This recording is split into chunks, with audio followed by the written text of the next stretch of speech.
माहौल क्या है, आखिर किस मुद्दे पे इस बार वोट करना है? जो पिछले 20 वर्षों में बिहार में तरक्की की है, बिहार की खुशहाली आई है, जो बिहार ने एक आगे की ओर बढ़ा है, वही कटिहार भी सोच रहा है, वही कटिहार भी देख रहा है। हुआ है विकास 20 वर्षों में? निश्चित हुआ है, बहुत जबरदस्त विकास हुआ है, हम लोग उसके उदाहरण हैं। सार्वजनिक क्या है, जो पीढ़ी दर पीढ़ी अगर चली भी गई एनडीए सरकार तो पीढ़ी दर पीढ़ी उस विकास का यूज कर पाएंगे। इंजीनियरिंग कॉलेज, पॉलिटेक्निक कॉलेज, महिला के लिए अलग से ITI कॉलेज। जनता इस मूड में कहीं दिखाई नहीं दे रही है। जनता इतनी भारी बातों से ये सरकार को फिर से ला रही है कि सरकार की उपलब्धि दिखाई पड़ रही है। हम ज्यादा कुछ नहीं बोलेंगे, यहाँ इतनी विकास हुई है कि विपक्ष देख लीजिए यहाँ भगदड़ मचाने लगा।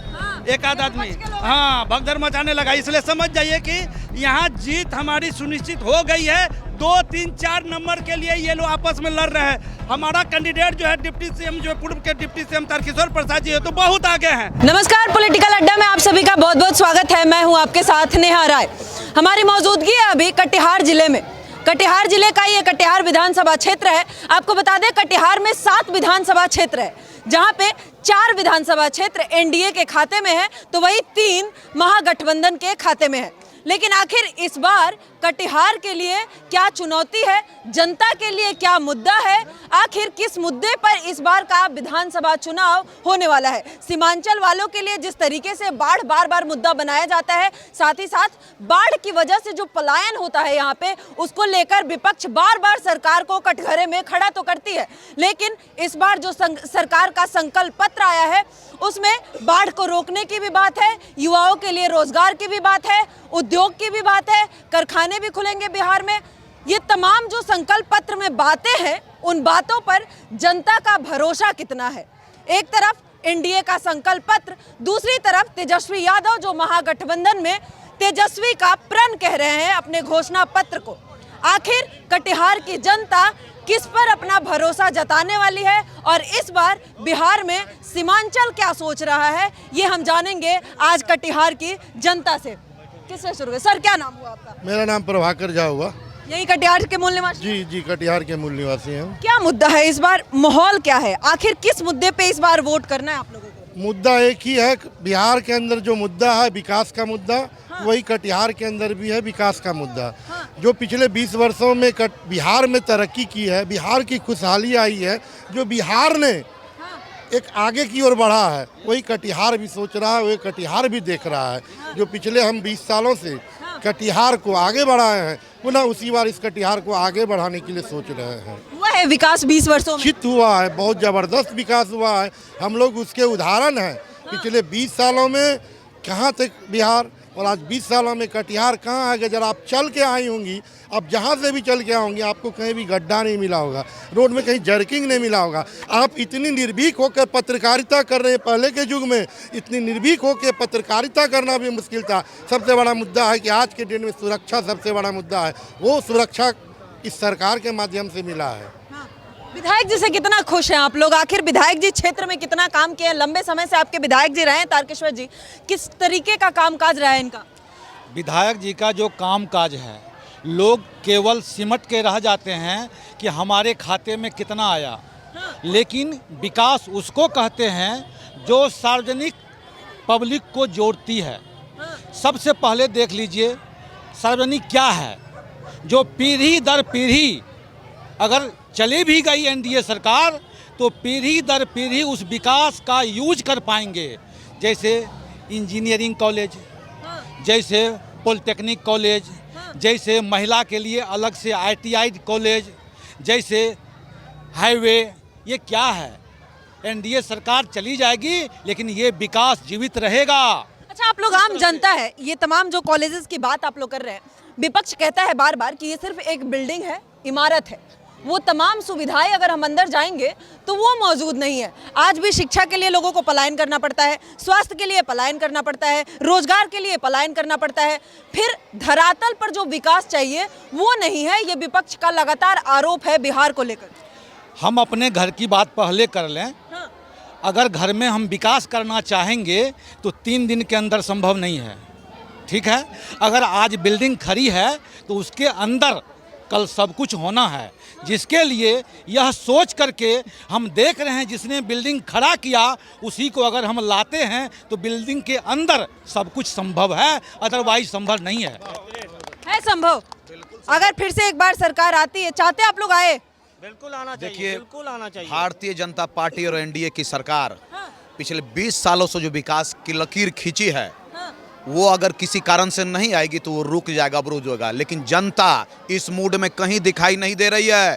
जनता इतनी भारी बातों से ये सरकार को फिर से ला रही है कि सरकार की उपलब्धि दिखाई पड़ रही है। आप कहीं भी आई होंगी तो आपको 4 लेन सड़क मिला होगा, चाहे वो केंद्र सरकार का हो या राज्य सरकार का हो। कहीं भी आई होगी तो सुख शांति मिला होगा। आज आप निर्भीक होकर पत्रकारिता कर रही हैं, ये सरकार की देन है। यहाँ महिला थाना अलग से बनाया गया, SC ST थाना अलग से बनाया गया। हर जगह हर चीज में चाहे गुणात्मक सुधार हुआ है, चाहे शिक्षा के क्षेत्र में हो, स्वास्थ्य के क्षेत्र में हो, बिजली के क्षेत्र में हो, सड़क के क्षेत्र में हो, पुल पुलिया के क्षेत्र में हो। आज की स्थिति ये है कि आप कहीं भी यहाँ से अगर जाना चाहेंगी तो जो 3 घंटे लगते थे उसमें 20 मिनट में आप चली जाएंगी। यहाँ से भागलपुर जाना हो चमचमाती सड़क है, यहाँ से बलरामपुर जाना हो चमचमाती सड़क है, यहाँ से मनिहारी जाना हो चमचमाती सड़क है। इस सारी उपलब्धि राज्य सरकार की देन है, एनडीए सरकार की देन है। ये सारी उपलब्धि तो आप लोग बता रहे हैं, लेकिन विपक्ष कह रहा है कि ये डबल इंजन की सरकार है, इसका फायदा नहीं नुकसान है। एक इंजन भ्रष्टाचार, दूसरा इंजन अपराध, और ये खत्म नहीं हुआ अभी भी बिहार से। आज 20 साल पूर्व जो जंगल राज था, जिसकी कल्पना लोग करके सिहर जाते हैं, और आज जंगल राज नहीं है, इसलिए बार बार ये सरकार हमारी आ रही है। 2005 के बाद हमेशा हमें को जो यहाँ से लेके के पटना तक जो भी हमारे उम्मीदवार हैं वो भारी बहुतों से जीत रहे हैं, बहुमत से जीत रहे हैं। हमारी सरकार पिछले 20 वर्षों से है। इसका एकमात्र कारण है वो पुनः से जंगल राज जलाना नहीं चाहते हैं। जंगल राज क्या था? आज देखिए, एक IPS की पत्नी, एक IAS की पत्नी के साथ क्या हुआ पटना में, शिल्पी गौतम हत्याकांड, चाहे बहुत तरह की ऐसी हत्याकांड जिसमें डायरेक्ट सरकार इन्वॉल्व थी। आप एक बात बोले, जहाँ तक भ्रष्टाचार की बात है, तेजस्वी यादव, उनके परिवार के सारे लोग चार्जशीटेड हैं, कन्विक्शन हो गया है, चुनाव लड़ने से उनको रोका गया है। आज तक के इतिहास में भारतीय जनता पार्टी एनडीए में कोई ऐसा व्यक्ति नहीं है जिसे चुनाव लड़ने से रोका गया है। लालू यादव हैं, शहाबुद्दीन हैं, जो आजीवन चुनाव नहीं लड़ सकते हैं। ऐसा भारतीय जनता पार्टी एनडीए में कोई नहीं है। भ्रष्टाचार की बात वो करते हैं। सर, अब अभी आप कह रहे हैं अपराध खत्म हो गया, बिहार खुश है, संपन्न है। अभी दुलार चंद्र जी की हत्या हो जाती है, आरोप आता है मोकामा के, जिनके आपके प्रत्याशी आनंद जी के अरेस्ट भी हो गए हैं। ये एक सरकार की उपलब्धि भी बताई जा रही है कि अरेस्ट हो गए हैं, अपराधी अब खुले नहीं घूमते हैं, अरेस्ट हो जाते हैं। लेकिन सवाल है, अपराध अभी भी है। एक बात बताइए, वर्ल्ड की सबसे अच्छी पुलिस स्कॉटलैंड पुलिस मानी जाती है, इंडिया की सबसे अच्छी पुलिस बॉम्बे पुलिस मानी जाती है। इसका क्या मतलब है? पुलिस है तो अपराध होगा। अपराध में कमी आई है, गुणात्मक कमी आई है, बहुत ज्यादा कमी आई है। अगर आप रेशियो देखिएगा तो परसेंटेज एकदम 0 के बराबर है, नाम मात्र का परसेंटेज है। पुलिस होगी, नहीं, पुलिस होगी तो अपराध होगा। अपराध में कमी आई है, इसको आपको देखना है।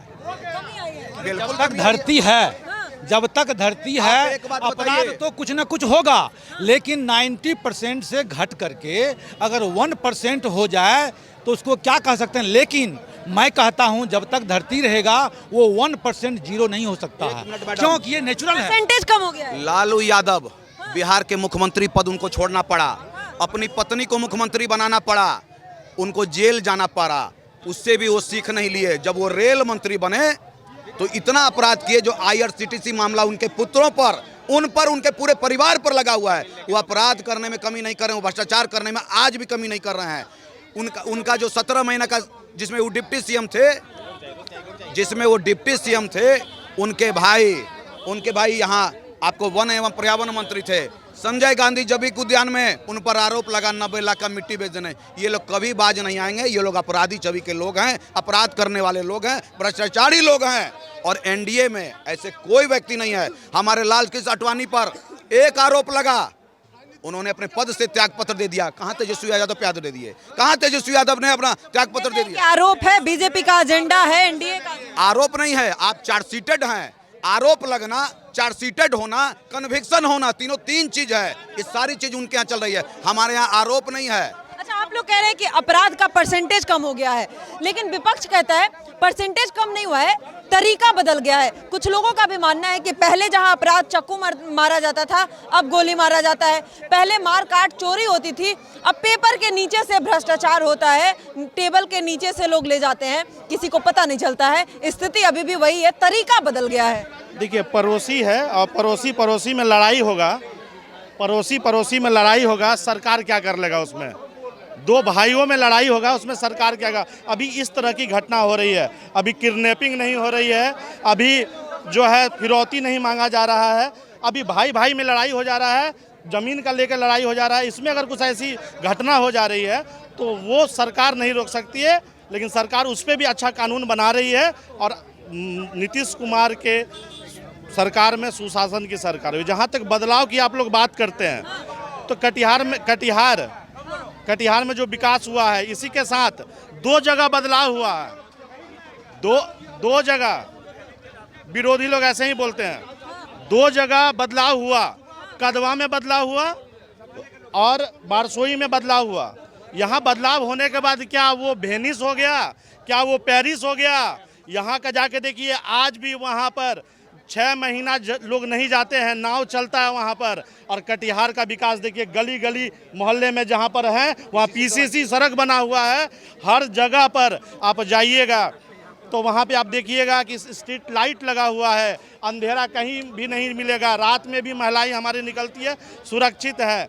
देखिए, यहाँ पर किसी भी इस तरह का कोई बात नहीं है, कोई बदलाव के मूड में नहीं है। कटिहार की जनता का जो वोट है ना, वो बहुत कीमती है। यहाँ हम लोग डिप्टी सीएम चुनते हैं और यहाँ पर इस बार हम लोग स्पीकर चुनेंगे विधानसभा। डिप्टी सीएम खोजते हैं। कितना बदलाव है सर, कितना विकास है, और इस बार का मुद्दा क्या है? कटिहार का माहौल क्या है? कटिहार का माहौल बहुत ही अच्छा है और यहाँ का मुद्दा है बस विकास विकास विकास विकास, उसके अलावा कुछ नहीं है। आप देखती भी होंगी कि यहाँ का विकास कितना बढ़ चढ़ कर हुआ है कटिहार में। हमारा बिहार में तो हुआ ही हुआ है, लेकिन कटिहार का विकास देखी होंगे। यहाँ से बगल में जाइएगा तो आपको 4 लेन मिलेगा, पूरा चमचमाती हुई रोड, कहीं से भी आप कहीं आ जा सकते हैं। अब जिस साइड में जाइएगा विकास ही विकास है, इसलिए हम ज़्यादा कुछ नहीं बोलेंगे। यहाँ इतनी विकास हुई है कि विपक्ष देख लीजिए, यहाँ भगदड़ मचाने लगा। एक आध आदमी भगदड़ मचाने लगा, इसलिए समझ जाइए कि यहाँ जीत हमारी सुनिश्चित हो गई है। 2, 3, 4 नंबर के लिए ये लोग आपस में लड़ रहे हैं। हमारा कैंडिडेट जो है डिप्टी सीएम, जो पूर्व के डिप्टी सीएम तारकिशोर प्रसाद जी है, तो बहुत आगे हैं, वो तो बहुत आगे हैं। वहाँ उनकी कोई चुनौती नहीं है। यहाँ 2, 3, 4 नंबर के लिए आपस में लड़ाई हो रहा है।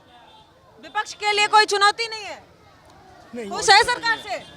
सरकार लाभ है नीतीश कुमार जी से? लाभ है लाभ। क्या लाभ है? बहुत लाभ है, लेडीज लोग को सब मिला, बहुत चीज मिला है, सब मिल रहा है। बोली बात की घर में मिला है 10-10 हजार मिला महिलाओं को। क्या की महिलाएं?